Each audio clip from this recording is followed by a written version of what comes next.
Gente, eu insisti nessa noite, durante a semana, com aquilo que eu estaria pregando hoje.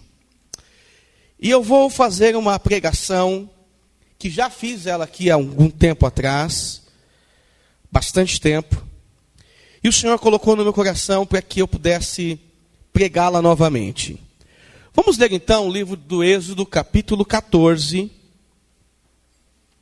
Certamente Deus quer falar conosco. Êxodo capítulo 14.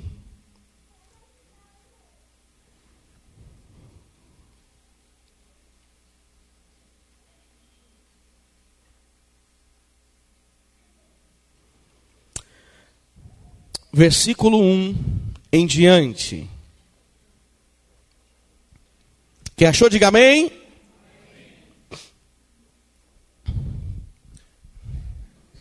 Fazer menção do nosso presbítero Ailton, que está conosco. Hoje conseguiu uma folga lá. Deus te abençoe, Ailton. Prospere a tua vida. Profetizo toda sorte de bênção sobre a tua vida em nome de Jesus.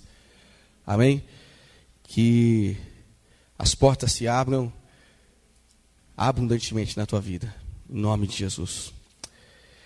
Êxodo 14, versículo 1 em diante. Diz assim a palavra do Senhor. Disse o Senhor a Moisés: fala aos filhos de Israel que retrocedam e se acampem defronte de Piairote, entre Migdol e o mar, diante de Baal-Zefon, em frente dele vos acampareis junto ao mar.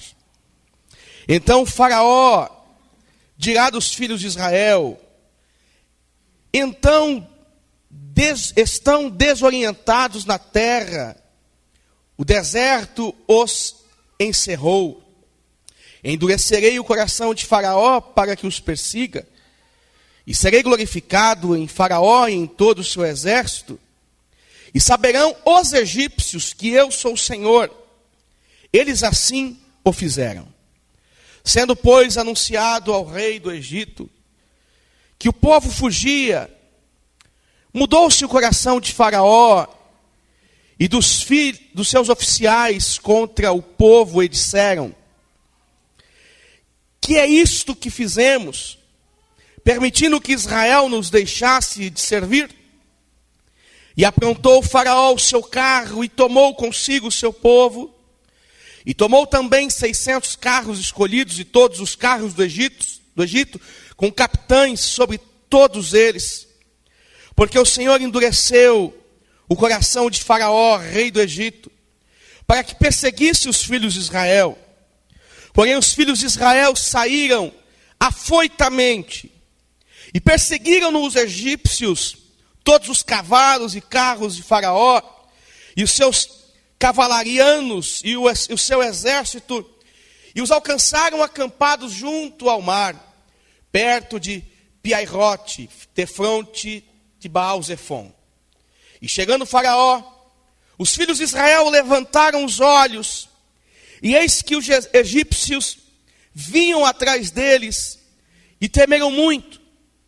Então os filhos de Israel clamaram ao Senhor e disseram a Moisés: será por não haver sepulcros no Egito que nos tirastes de lá para que morramos neste deserto?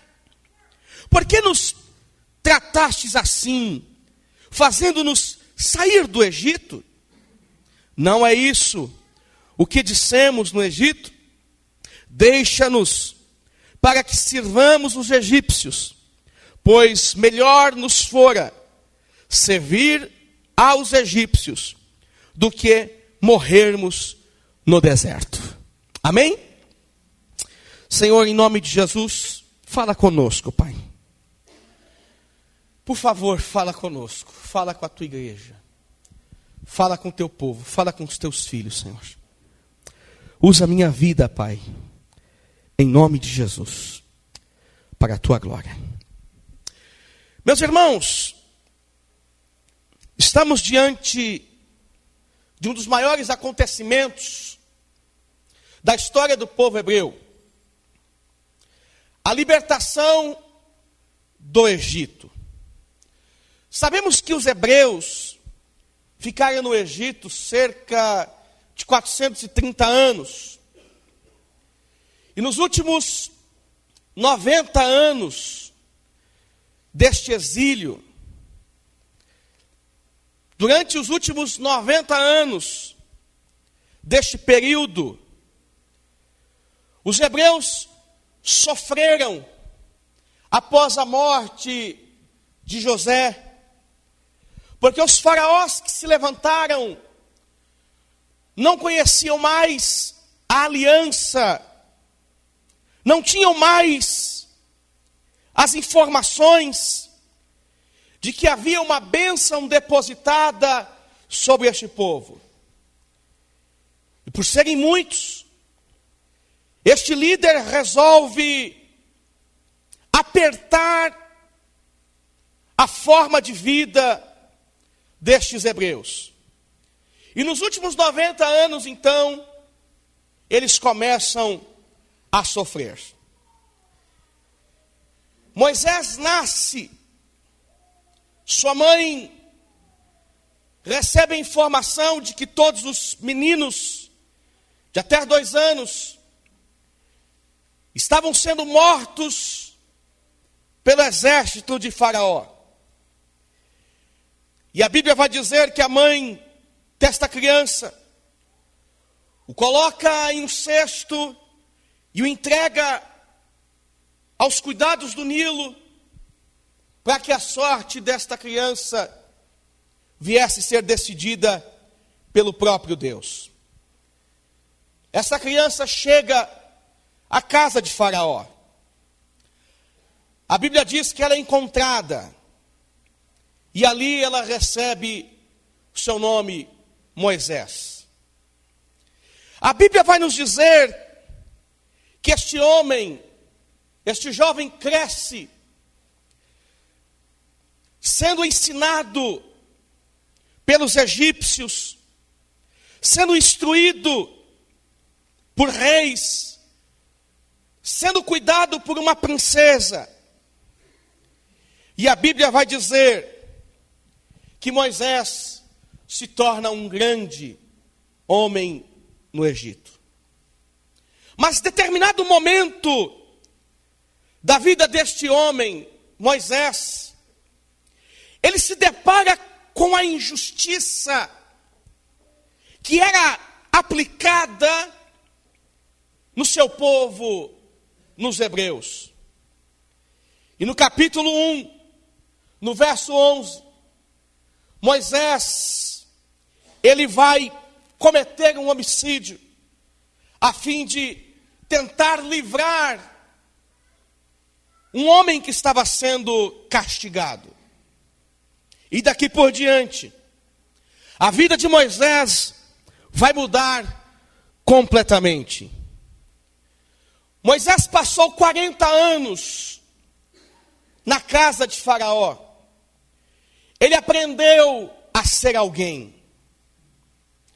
Quando ele sai da casa de Faraó fugido para o deserto errante, e ali até os seus 80 anos, Moisés aprendeu que não era ninguém. E aos 80 anos, mais ou menos, ele se encontra com o Senhor, em meio a uma visão de uma sarça ardente. E Deus fala com ele no capítulo 3, dizendo: Moisés, tira a sandália dos seus pés, porque o lugar em que tu estás é santo. E daqui em diante, Moisés aprendeu a depender de Deus, a depender do Senhor. Este encontro de Moisés com Deus mudou a sua vida, mudou a sua história. Ele não seria mais um errante, ele seria alguém com um propósito específico, com uma finalidade específica, de mudar a história de um povo, de mudar a história de uma nação. E é interessante que o errante, o fugitivo, no versículo 4 do capítulo 3, ele é chamado pelo nome. Deus faz questão de identificar Moisés pelo seu nome. O bom pastor, que cuida de suas ovelhas, abre as portas para que Moisés agora entrasse, encontrasse pastagem, tivesse relacionamento com Deus, tivesse revelação de Deus e tivesse a sua vida transformada pelo próprio Deus. E aqui, meus irmãos, ele vai receber então a missão. Vá, diga ao meu povo que eu escutei o clamor deles, eu ouvi o clamor de cada um, e agora eu vou tirá-los do Egito e levá-los para adorar o meu nome. Moisés sai daquela experiência com uma missão dura, libertar os hebreus da opressão que eles estavam vivendo naquele período no Egito. Meus irmãos, quando Moisés anuncia o plano de Deus a Faraó, nós lembramos que Faraó não aceita este projeto. Faraó não aceita as palavras de Moisés e recusa deixar o seu povo, o povo hebreu, a sair do Egito com aquela finalidade de adorar ao Senhor. E a Bíblia vai nos dizer que por conta de Faraó fechar o seu coração, Deus vai se manifestar e lançará sobre o Egito 10 pragas que provocarão a libertação do seu povo. 10 pragas que provocarão a libertação, a saída dos hebreus do Egito. Mas aquela ação de Deus não tinha só como finalidade arrebatar aquelas pessoas, tirar aquelas pessoas daquela cidade. Mas Deus tinha a intenção de mostrar aos egípcios e mostrar ao seu povo de que Ele tem todo o poder. Repita comigo: Deus tem todo o poder.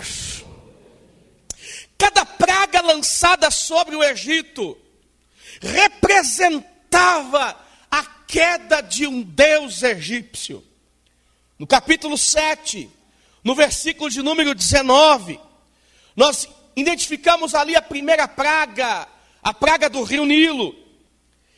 Acreditavam alguns que existia um Deus que protegia as águas do Nilo, e no momento que aquelas águas se tornam em sangue, a Bíblia vai dizer que existe um grande alvoroço no meio do Egito, porque neste momento um Deus está sendo envergonhado, um Deus está caindo, um Deus está sendo destronado. A segunda praga das rãs, acreditavam que o deus Et, que estava na direção dos rios, ele impedia com que as rãs entrassem para dentro da cidade. Quando de repente as rãs começaram a entrar, o deus Et cai por terra. A terceira praga, no capítulo 8, versículo 16, a praga dos piolhos. Acreditavam que o deus Tote protegia toda a cidade. E a Bíblia diz que quando os piolhos são lançados, Tote cai também. Temos a quarta, a quinta, a sexta, a sétima, a oitava praga. Todas elas, um Deus vai caindo. Todas elas, o Senhor vai glorificando o seu nome. Todas elas, Deus vai provando para os egípcios que existe um Deus que é maior, que existe um Deus que é poderoso. E mostrando para os hebreus, olha, eu quero fazer a minha vontade e vou tirá-los do Egito. Eu vou tirar vocês daqui. Deus estava mostrando para este povo, Deus estava mostrando para estes homens que Ele faz como quer e quando quer. O Salmo 113, versículo 5, está escrito assim: quem há semelhante ao Senhor, nosso Deus, cujo trono está nas alturas? Quem é igual a este Deus? Na última praga, no versículo 11, capítulo 11, verso 1, a praga dos primogênitos. O Deus Amon, Deus da vida, protegia as famílias. Porém, este Deus não teve poder para resistir, para sustentar, para impedir a ação do Deus Todo-Poderoso, Criador dos céus e da terra. Ele caiu, ele também caiu. Meus irmãos, no capítulo 12, no versículo 31, nós vamos ver Faraó se levantando e dizendo as seguintes palavras, no verso 31 do capítulo 12. Então, naquela mesma noite, Faraó chamou a Moisés e Arão e lhes disse: levantai-vos, saí do meio do meu povo, tanto vós como os filhos de Israel, ide, servi ao Senhor, como tem dito. Levai também convosco vossas ovelhas, vosso gado, como tendes dito. Ide-vos embora e abençoai-me também a mim. Não tem mais jeito, não dá para resistir. Tentei segurá-los aqui de todas as formas, mas agora, leve todos estes hebreus, saiam desta cidade, vão para bem longe, já que vocês querem isso, vão embora, e eu cedo à vontade do seu Deus, e eu cedo à vontade do seu Deus. Até então tudo estava certo, meus irmãos, o povo estava agora livre, e no capítulo 14, como nós lemos, Faraó resolve ir atrás dos hebreus. E aqui nós vemos mais uma vez que, embora tantas coisas tivessem acontecido em favor deste povo, eles estão sem compreensão, eles estão sem visão. O que é que está acontecendo?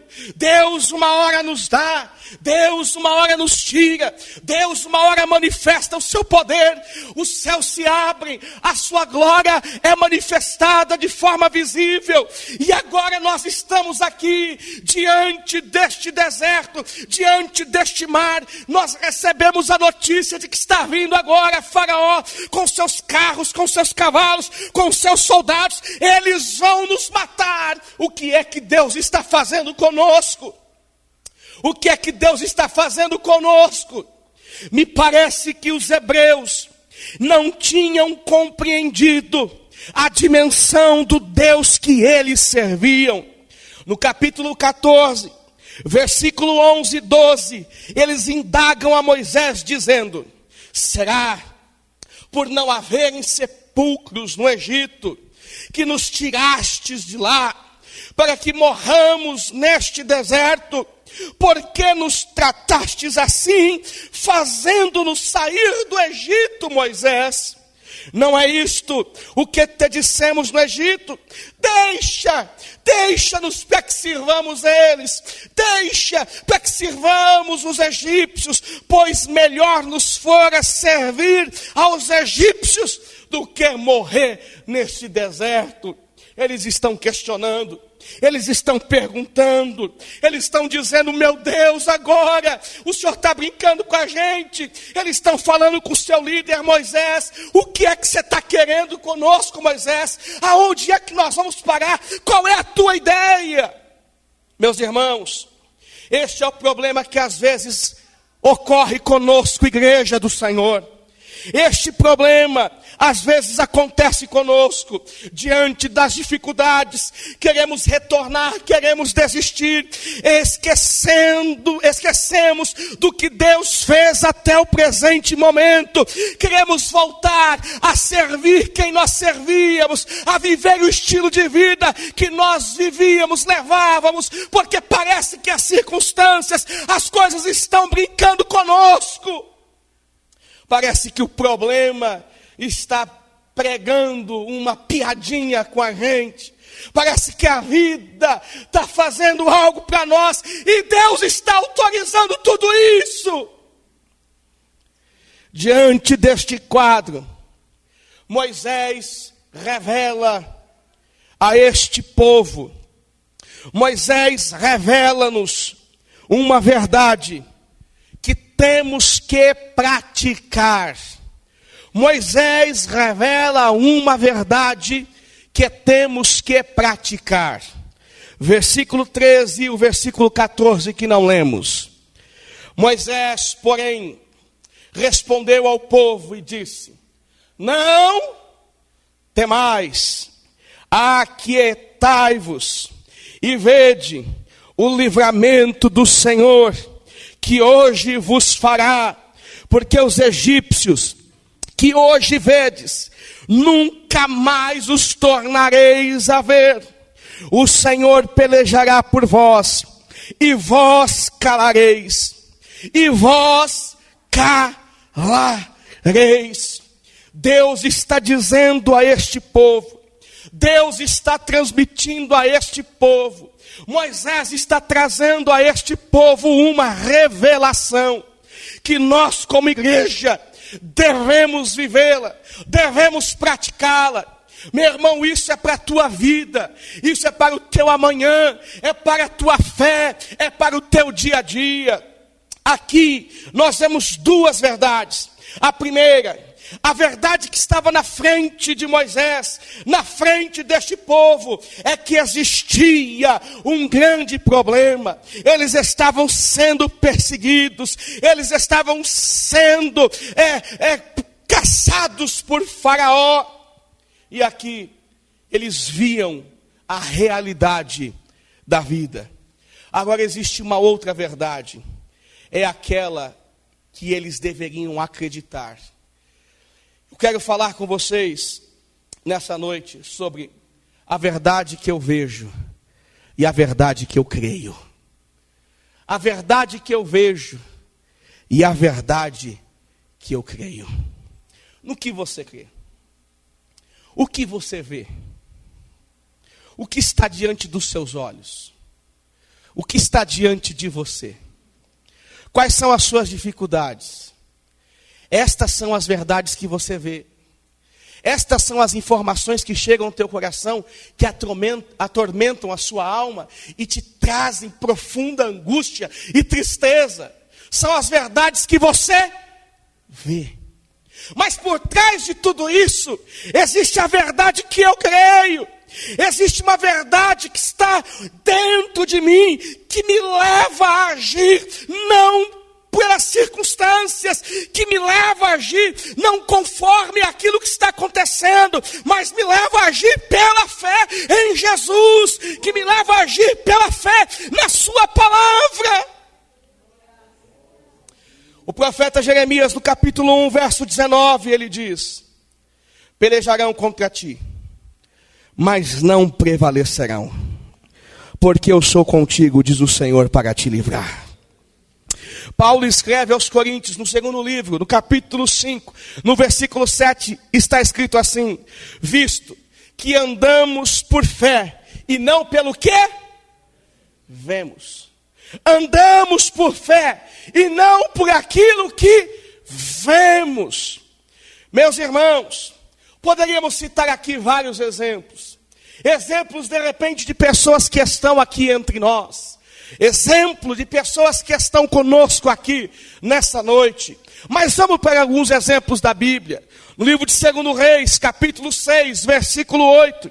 Nós temos ali um homem, Eliseu, junto com seu servo Geazi, estão numa casa, num vale, estão sendo perseguidos, estão sendo confrontados, e de repente a Bíblia nos diz que cercados, Geazi sai naquela casa e vê aqueles montes rodeados por cavalos, por soldados inimigos, entra para dentro de casa e fala: olha agora, Eliseu, o que vai ser de nós? Vamos morrer.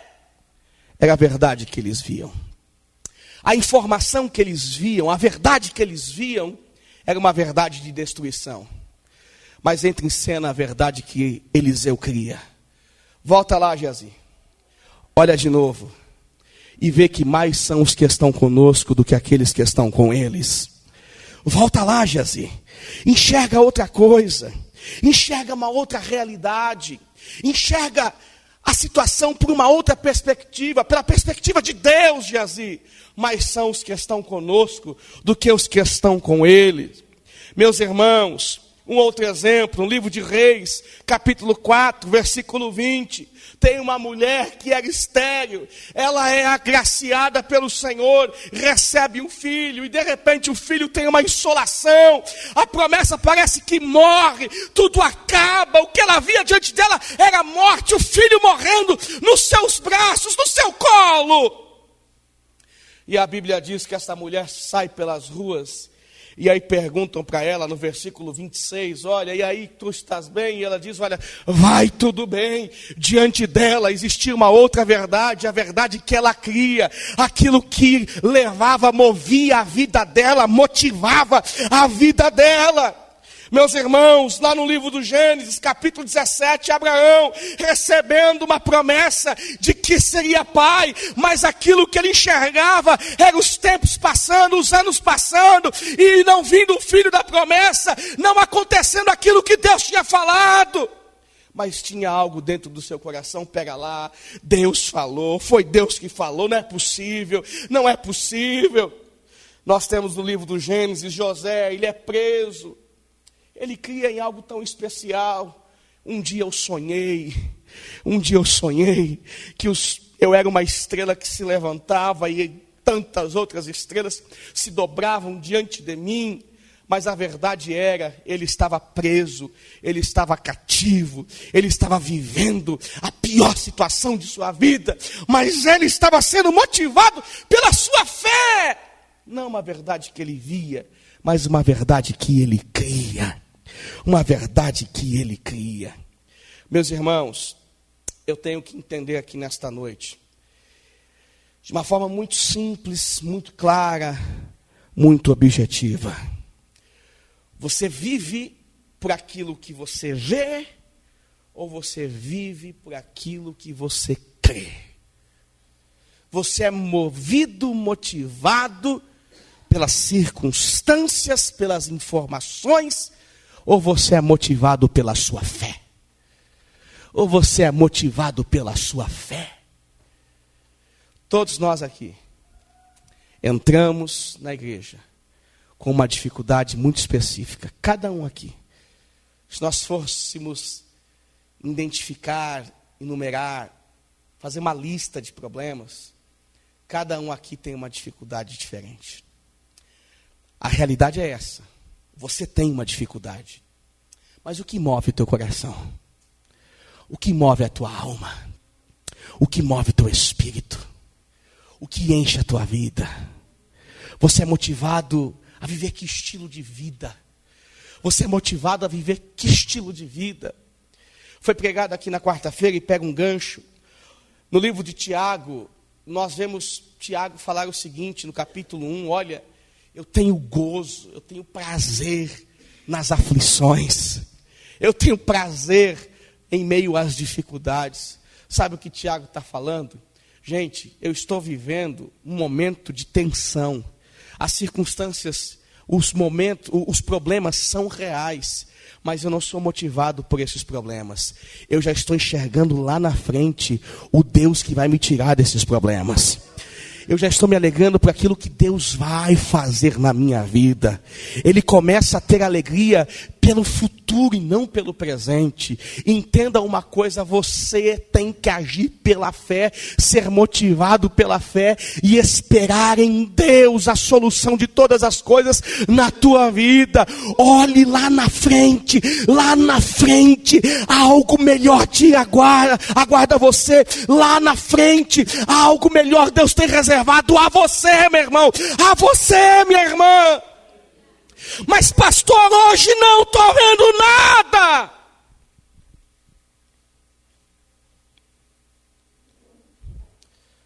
Por isso, valorize quem Deus é, através de suas atitudes. Valorize quem Deus é, através das suas atitudes. Valorize o que Deus fez através de suas convicções. E glorifique Ele hoje por aquilo que Ele fará amanhã. Glorifique Ele hoje por aquilo que Ele fará amanhã. Não podemos viver somente por vista. Tem que ser por fé. Olha para a pessoa que está do seu lado e diz para ela: viva por fé. Vocês estão quietinhos, misericórdia, hein? Viva por fé.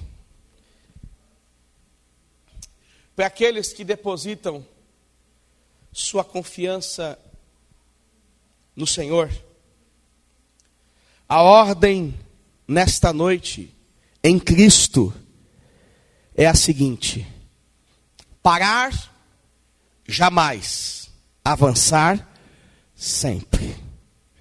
A frase que eu gosto sempre, né? Desistir jamais, lutar sempre. Repita comigo: desistir jamais, lutar sempre. Como é que está o teu coração hoje?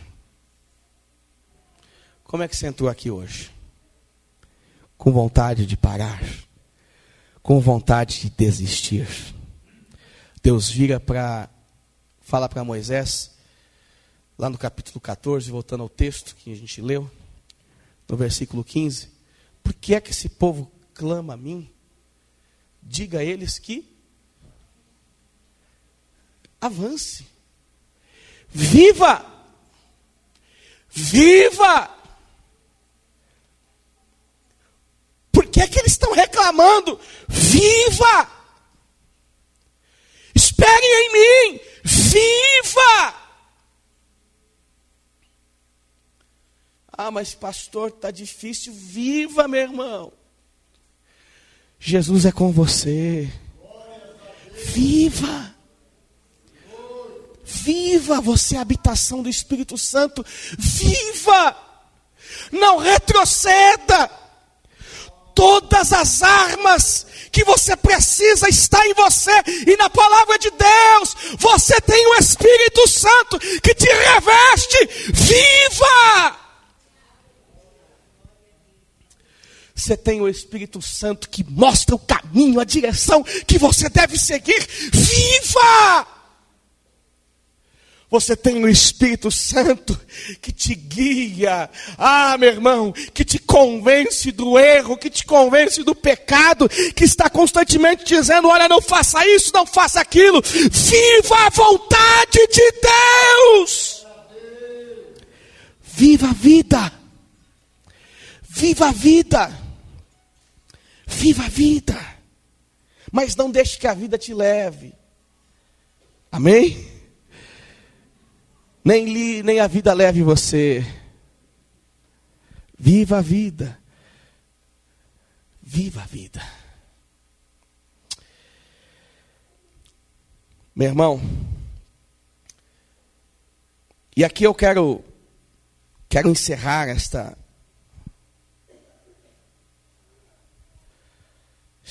reflexão, este sermão, fazendo com que você reflita como é que você tem levado a sua vida.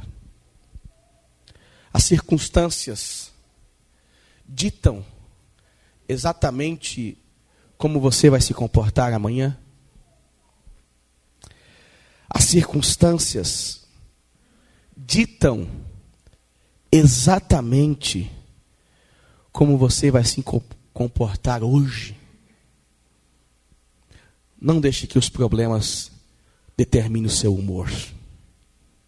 Amém? Marido, não deixe que os seus problemas determinem o seu humor dentro de casa.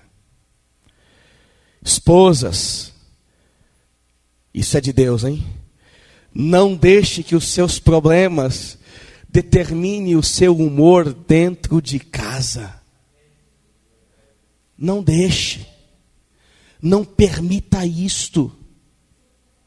Não permita isto em nome de Jesus. Repreende esse demônio.